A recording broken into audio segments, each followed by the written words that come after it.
Suraksha Infra Projects వారి Suraksha Elite HMDA approved premium villa plots. బండా రవిరాల ORR exit number 10 వద్ద ఈ రోజే మీ plot ను బుక్ చేసుకోండి.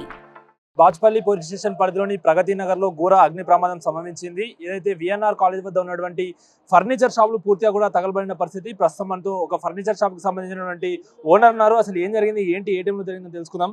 అలా చెప్పండి, అసలు అగ్ని ప్రమాదం ఏ సమయానికి సంబంధించింది, మీకు ఎప్పుడు చూసారు మీరు? కరెక్ట్గా 10:50, 11 అట్లా అవుతుంది.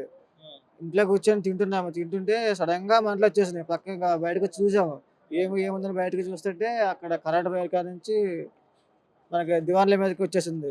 స్టార్ట్ అయిపోయింది అక్కడ నుంచి. మళ్ళీ ఇంకా పైన షాపులు కంటుకుంటా లైన్ దాని తర్వాత తట్టుకుంటూ వచ్చేసింది. ఇంకా లైన్ గా గ్యాస్ బండ్లు కానీ అన్ని మొత్తం తగలబడిపోయినాయి, అన్ని పగిలిపోయినాయి, డబ్బులు అన్ని బంగారం అన్ని పోయినాయి.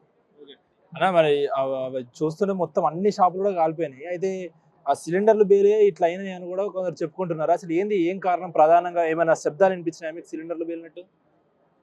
ఫస్ట్ స్టార్ట్ అయ్యింది షార్ట్ సర్క్యూట్ అండి. కరెంట్ వైర్ కాడ నుంచి స్టార్ట్ అయ్యింది. అది కాస్త దివాన్ల మీద పడ్డది. అది కాస్త వచ్చి మన పైన పట్ల కప్పేసి ఉంటాయి కదా, వాటి నుంచి అంటుకుంటా రేకుల నుంచి వచ్చింది. ఆ వేడికి సిలిండర్లు కూడా పగిలిపోయినాయి. అంటే మీరు ముందే తేరుకొని, అంటే ఆ మంటలను అన్ని చూసి కూడా ముందే ఆర్పే ప్రయత్నం చేయలేదా? వెంటనే అంటే అంత తొందర కూడా వ్యాపించాయి మొత్తం? లేదు సార్, మొత్తం ఒక 30-40 మినిట్స్ లో మొత్తం పాకేసింది. అంత ఛాన్స్ కూడా ఇవ్వట్లేదు. చిన్న మంటలు అయితే ఆర్పేమని, పెద్ద మంటలు వచ్చేసినాయి. ఇంకో షాపు తగలబడిపోయినాయి. ఆపడానికి కూడా ఛాన్స్ లేదు. ప్రాణాలతో బయటపడ్డాం అంతే. ఓకే, వెంటనే మీరు ప్రాణాలతో బయటకు వచ్చేసారు అంటున్నారు కూడా. సో మొత్తంగా ఎన్ని షాపులు ఉంటాయి లోపు?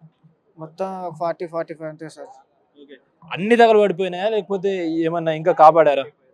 లాస్ట్ ఒక కొట్టు మాత్రం కాపాడగలిగాం అంతే. ఓకే, ఎంత ఆస్తి నష్టము జరుగుతుంది? ఎందుకంటే చూస్తున్నాము అన్ని షాపులు కూడా కాలిపోయాయి. లోపల ఫర్నిచర్, సోఫాలు అవన్నీ కూడా ఉన్నాయి, అవన్నీ కూడా తగలబడుతున్నాయి. ఎంతవరకు నష్టం జరిగే అవకాశం? సార్ ఒక్క కొట్టుకు వచ్చేసి 70-80 లక్షలు ఉంటాయి సార్. మా బావగారు అయితే 2 కోట్లు ఉన్నాయి.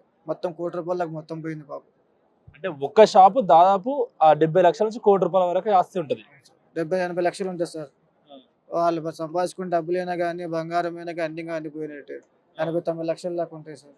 ఏం మిగలేదు, ఒంటి మీద బట్టలు తప్ప ఏం మిగలేదు. అంటే కరెంట్ పోల్ వల్లనే షార్ట్ సర్క్యూట్ అయింది అంటూ కూడా చెప్తున్నారు. సో ఎప్పటి నుండి మీరు ఇక్కడ జీవనం కొనసాగిస్తున్నారు? ఇక్కడ ఇంతకుముందు ఎప్పుడైనా అట్లా ఇక్కడ షార్ట్ సర్క్యూట్ టైప్ ఏమైనా అయిందా? లేదు సార్, ఇంతకుముందు ఎప్పుడు అవ్వలేదు. ఇదే మొదటిసారి అవ్వడం. ఇక్కడ మేము దాదాపు 10-15 సంవత్సరాల నుంచి ఉంటున్నాం. ఎప్పుడు అవ్వలేదు, ఇదే మొదటిసారి. లోపల ఉన్న అందరూ బయటకు వచ్చారా, లేకుంటే ఇంకా లోపల ఎవరైనా చిక్కుకున్నారా? లేదు సార్, ప్రాణాలతో అయితే అందరిని కాపాడగలిగాం, కానీ ఆస్తి నష్టం అయితే బాగా జరిగింది. సో అది వింటున్నారు కదా, ఆ మంటలు వ్యాపించడంతో ఒక్కసారి కూడా ప్రాణభయంతో అందరం కూడా బయటికి పరుగులు తీసాము.